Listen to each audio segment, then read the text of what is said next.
Eu vou mostrar para você como esse sangue é precioso.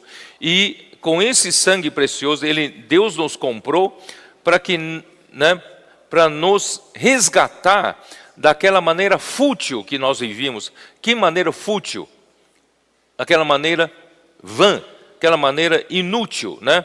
Não produzia nada, tá? Então, o Senhor, aquela vida vazia e sem sentido que os nossos pais nos negaram. Irmão, se nós vivêssemos do jeito que nossos pais nos geraram como homens caídos, pecadores, e continuássemos vivendo daquela maneira, irmãos, nós, né, nunca íamos sair daquilo. Mas graças a Deus, Ele nos resgatou disso. Nossa vida era totalmente sem sentido, né? Era vazia. Por isso que muitas pessoas nós contactamos na rua, né? Tá aí a minha vida, não faz sentido a minha vida. Às vezes tenho vontade de até tirar a minha vida, porque não faz sentido a minha vida. Porque o homem não vê, né? Não vê como sair dessa vida vazia, essa vida fútil. Mas graças a Deus, irmãos, Deus nos tirou, Deus nos resgatou, né? Daquela maneira sem sentido de viver, né? Com que? Não foi com prata, nem com ouro. Não foi com preço baixo. Ouro é valoroso. Mas, irmão, nem foi com ouro. Foi com precioso sangue de Cristo. Por isso, irmãos, não... Ó Senhor Jesus. O preço pago, né, por Ele foi muito elevado. Por que muito elevado? Por que esse sangue é tão precioso assim? Você saberia me dizer? Por que é tão precioso? Porque nesse universo não há segundo homem capaz de nos resgatar, ainda que morresse por nós, desse o seu sangue por nós. Não há segundo homem, tá? Então Cristo morreu por nós como um Cordeiro de Deus. Só Ele é o Cordeiro de Deus. João capítulo 1, versículo 19, como diz? Dê uma olhada lá. Quando João Batista estava com 2 dos seus discípulos, e passou Jesus, que ele disse: eis o Cordeiro do... É isso, né? Versículo 29. No dia seguinte, viu João a Jesus que vinha para ele e disse: eis o Cordeiro de Deus que tira o pecado do mundo. Irmãos, é o único que é o Cordeiro de Deus que é capaz de tirar o pecado do mundo. Único. Se ele dissesse, eu não vou morrer pelo homem nenhum, acabou. Eu e você não teríamos salvação, tá? Então o sangue dele é muito precioso e ele era o Cordeiro pascal sem defeito. Êxodo 12, versículos 5 e 6. O Cordeiro será sem defeito, macho de 1 ano, podereis tomar um cordeiro ou um cabrito, e o guardareis até o 14º dia deste mês, e todo ajuntamento da congregação de Israel o imolará no crepúsculo da tarde. Então, o cordeiro da Páscoa tinha que ser sem defeito e sem mácula. Eu pergunto, qual homem que Deus poderia encontrar na terra sem defeito e sem mácula? Não há segundo homem. Por isso, irmãos, o sangue que derramou por nós é o único que poderia derramar sangue por nós. E não só isso, 1 João, né, capítulo 1, versículo 7, né, o que ele fala?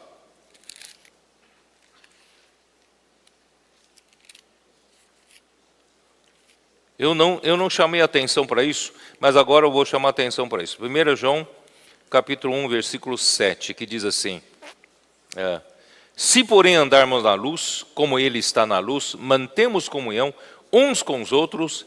Presta bem atenção aqui agora. E o sangue de Jesus, seu Filho, nos purifica de todo pecado. Filho de quem? Seu filho quem? Filho de quem? Jesus, Filho de Deus.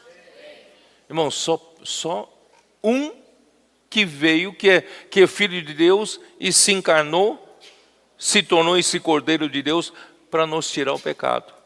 Então, o sangue dele é sangue de Jesus, o Filho de Deus. Então não há segundo homem que tenha essa qualificação. Vocês entenderam? E por isso, irmãos, o seu sangue foi capaz de realizar a nossa eterna redenção. Isso está em Hebreus capítulo 9. Dá uma olhada. Versículo 9, versículo 9, capítulo 9, versículo 12. E não por meio de sangue de bodes e de bezerros, mas pelo seu próprio sangue, entrou no Santo dos Santos uma vez por todas, tendo obtido eterna redenção. Irmão, não há segundo homem com seu sangue seria capaz de nos dar a eterna redenção. E sequer poderia nos tirar o pecado. Por isso, irmão, seu sangue é precioso. Cada gota desse sangue é precioso. Irmão, nós temos que agradecer ao Senhor, porque Jesus, Ele se rebaixou. Ele mesmo se rebaixou. Ele veio se tornar um homem. Filipenses 2, ele não só, né, ele se humilhou e assumiu a forma de um servo. Veio aqui para nos servir. Ele não veio, né, exigindo tapete vermelho, não. Ele veio como um servo para nos servir. E ele tornou-se obediente a Deus e obediente até a morte. E morte de cruz. Irmãos, esse é o nosso Senhor que morreu por nós, né? E vamos voltar lá. 1 Pedro, tá? Onde eu estou aqui, ó. Versículo 20. Conhecido com efeito antes da fundação do mundo, porém manifestado no fim dos tempos por amor de vós, que por meio dele tendes fé em Deus, o qual o ressuscitou dentre os mortos e lhe deu glória, de sorte que a vossa fé e esperança estejam em Deus. Irmãos, você sabia que esse Cordeiro de Deus foi conhecido antes da fundação do mundo? Antes de Deus criar o mundo, Deus já o fez Cordeiro de Deus e conhecido como Cordeiro de Deus por nossa causa. Sabia disso ou não? Não é que depois que nós pecamos é que Deus o fez Cordeiro de Deus, mas ele já antes da fundação do mundo já foi, né, conhecido como Cordeiro de Deus, tá? E por meio de nós, por meio dele, né, tende fé em Deus, o qual ressuscitou dentre os mortos, e lhe deu glória, de sorte que a vossa fé e esperança estejam em Deus. Irmão, tudo é em Deus, irmãos. Se Deus não tivesse feito isso, não tivesse mandado seu Filho para a nossa redenção, irmãos, estaríamos todos perdidos. Irmão, por isso, irmão, nós temos que valorizar. O Senhor nos comprou, irmãos. Tanto é que Ele nos comprou, Ele tem direito sobre nós. Então, Ele não nos comprou para continuar vivendo em pecado, para continuar vivendo aquela vida vã. Irmão, Ele nos comprou para servir a Deus, para fazermos a vontade do Senhor, não é isso? Ó Senhor Jesus, vamos lá. Então, ainda tem outra coisa interessante, está em